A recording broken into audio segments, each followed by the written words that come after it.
white bread is nice to start out with because it toasts really easy. And it's the right size so it fills the iron. If you're so my daughter's gluten-free and we use her little gluten-free bread and it's way smaller and you can't hardly get it in the iron or seal it in the iron. So the outside of the iron will crimp the bread together, and if your bread's not big enough, it doesn't pinch the edges very good.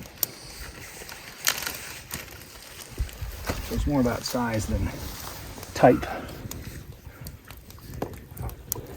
You fold it over, and then you whip out the pocket knife and cut off the edges.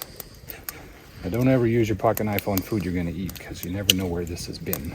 But on the outside, it doesn't matter because that's all going to get cooked and sterilized. There we go.